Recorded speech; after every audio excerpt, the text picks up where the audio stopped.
27 फरवरी 1972 होली हंस बनने का यादगार। होली आप है सदा बाप के संग में रहने वाली, रूहानी रंग में रंगी हुई आत्माएं। होली हंस जो सदा होली रहते हैं, उन्हों के लिए सदा होली ही है।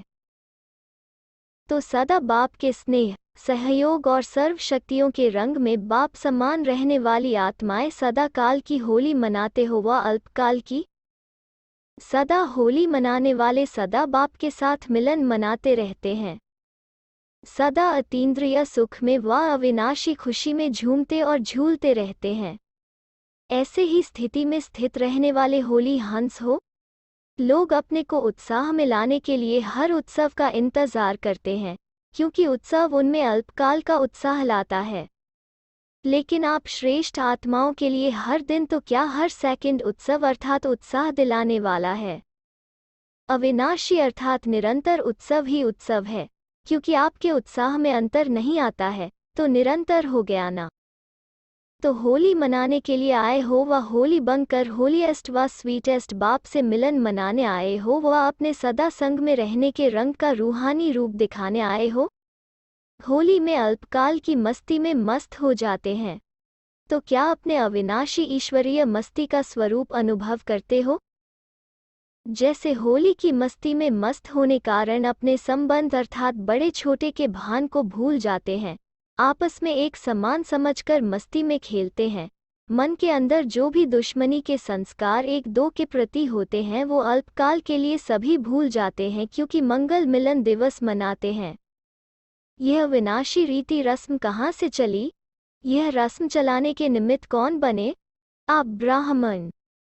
अब भी जब होली अर्थात पवित्रता की स्टेज पर हरते हो व बाप के संग के रंग में रंगे हुए होते हो, तो इस ईश्वरीय मस्ती में यह देह का भान व भिन्न भिन्न संबंध का भान, छोटे बड़े का भान विस्मृत हो एक ही आत्म स्वरूप का भान रहता है ना। तो आपके सदा काल की स्थिति का यादगार दुनिया के लोग मना रहे हैं।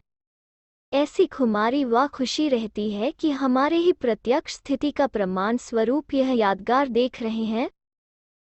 यादगार को देखते हुए अपने कल्प पहले वाली की हुई एक्टिविटी याद आती है व वर्तमान समय प्रैक्टिकल में अपने किए हुए ईश्वरीय चरित्र का साक्षात्कार इन यादगार रूप दर्पण में करते रहते हो। अपने चरित्रों का यादगार देखते हो ना, अपनी स्थिति का वर्णन अन्य आत्माओं द्वारा गायन के रूप में सुनते हो ना, अपने चैतन्य रूहानी रूप का चरित्रों का यादगार भी देख रहे हो। यह सभी देखते हुए सुनते हुए क्या अनुभव करते हो? क्या यह समझते हो कि यह मैं ही तो हूँ? ऐसे अनुभव करते हो व यह समझते हो कि यह यादगार किन्हीं विशेष आत्माओं का है? जैसे साकार रूप में यह निश्चय हर कर्म में देखा कि अपने भविष्य यादगार को देखते हुए सदा यह खुमारी और खुशी थी कि यह मैं ही तो हूँ, ऐसे ही आप सभी को यादगार चित्र देखते हुए व चरित्र सुनते हुए व गुणों का गायन सुनते हुए यह खुमारी और खुशी रहती है कि यह मैं ही तो हूँ। यह सदा स्मृति में रहना चाहिए कि अभी अभी हम प्रत्यक्ष रूप में पाठ बजा रहे हैं और अभी अभी अपने पाठ का यादगार भी देख रहे हैं। सारे कल्प के अंदर ऐसी कोई आत्माएं हैं जो अपना यादगार अपनी स्मृति में देखें? यूं तो देखते सभी हैं, लेकिन स्मृति तो नहीं रहती है ना। सिर्फ आप आत्माओं का ही पाठ है जो इस स्मृति से अपने यादगार को देखते हो। तो स्मृति से अपने यादगार को देखते हुए क्या होना चाहिए? कोई ने बताया, विजयी तो हो ही। विजय का तिलक लगा हुआ है। जैसे गुरुओं पास व पंडितों के पास जाते हैं तो वो तिलक लगाते हैं, यहाँ भी आने से ही, बच्चे बनने से ही पहले पहले स्वस्मृति द्वारा सदा विजयी बनने का तिलक बापदादा द्वारा लग ही जाता है। इसलिए पंडित भी तिलक लगा देते हैं। सभी रस्म ब्राह्मणों द्वारा ही अब चलती है। ब्राह्मणों का पिता रचयिता तो साथ है ही, बच्चे शब्द ही बाप को सिद्ध कर देता है। बलिहार जाने वाले की हार नहीं होती है। स्मृति समर्थी को लाती है और समर्थी में आने से ही कार्य सफल होते हैं, अथवा जो सुनाया, खुशी, मस्ती, नशा व निशाना सभी हो जाता है। यह सभी बातें गायब होने का कारण निर्बलता है, विस्मृति के कारण असमर्थी है। स्मृति से समर्थि आती है और स्मृति आने से सभी सिद्धि प्राप्त हो जाती हैं, अर्थात सभी कार्य सिद्ध हो जाते हैं। सदा स्मृति में रहने वाला जो भी कार्य करेगा व जो भी संकल्प करेगा उसमें उसको निश्चय रहेगा कि यह कार्य व यह संकल्प सिद्ध हुआ ही पड़ा है, अर्थात ऐसा निश्चय बुद्धि अपनी विजय व सफलता निश्चित समझकर चलता है। निश्चय है कि विजय हुई ही पड़ी है। जो ऐसे निश्चित सफलता समझकर चलने वाले हैं उनकी स्थिति कैसी रहेगी? उनके चेहरे में क्या विशेष झलक दिखाई देगी? निश्चय तो सुनाया कि निश्चय होगा, विजय हमारी निश्चित है, लेकिन उनके चेहरे पर क्या दिखाई देगा? जब विजय निश्चित है तो निश्चिंत रहेगा ना, कोई भी बात में चिंता की रेखा दिखाई नहीं देगी। ऐसे निश्चय बुद्धि विजयी, निश्चित और सदा निश्चिंत रहने वाले हो? अगर नहीं तो निश्चय बुद्धि 100% कैसे कहेंगे? 100% निश्चय बुद्धि अर्थात निश्चित विजयी और निश्चिंत। अब इससे अपने आप को देखो कि 100% सभी बातों में निश्चय बुद्धि हैं। सिर्फ बाप में निश्चय को भी निश्चय बुद्धि नहीं कहा जाता। बाप में निश्चय बुद्धि, साथ साथ अपने आप में भी निश्चय बुद्धि होने चाहिए, और साथ साथ जो भी ड्रामा के हर सेकंड की एक्ट रिपीट हो रही है उसमें भी 100% निश्चय बुद्धि चाहिए। इसको कहा जाता है निश्चय बुद्धि।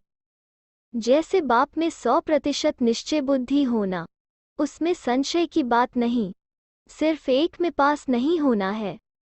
अपने आप में भी इतना ही निश्चय होना चाहिए कि मैं भी वही कल्प पहले वाली बाप के साथ पाठ बजाने वाली श्रेष्ठ आत्मा हूँ, और साथ साथ ड्रामा के हर पाठ को भी इसी स्थिति से देखो कि हर पाठ मुझ श्रेष्ठ आत्मा के लिए कल्याणकारी है। जो यह तीनों प्रकार के निश्चय में सदा पास रहते हैं, ऐसे निश्चय बुद्धि ही मुक्ति और जीवन मुक्ति में बाप के पास रहते हैं। ऐसे निश्चय बुद्धि को कभी क्वेश्चन नहीं उठता। क्यों? क्या की भाषा निश्चय बुद्धि की नहीं होती? क्यों के पीछे क्यों लगती है तो क्यों में भक्त ठहरते, ज्ञानी नहीं। आपके आगे तो क्यों लगनी है ना, क्यों में इंतजार करना होता है। इंतजार की घड़ियां अब समाप्त हुई। इंतजार की घड़ियां हैं भक्तों की, ज्ञान अर्थात प्राप्ति की घड़ियां, मिलन की घड़ियां। ऐसे निश्चय बुद्धि होना, ऐसे निश्चय बुद्धि आत्माओं की यादगार यहाँ ही दिखाई हुई है। अपनी यादगार देखी है, अचल घर देखा है। जो सदा सर्व संकल्पों सहित बाप दादा के ऊपर बलिहार हैं, उन्हों के आगे माया कब वार नहीं कर सकती। ऐसे माया के वार से बचे हुए रहते हैं। बच्चे बन गए तो बच गए, बच्चे नहीं तो माया से भी बच नहीं सकते।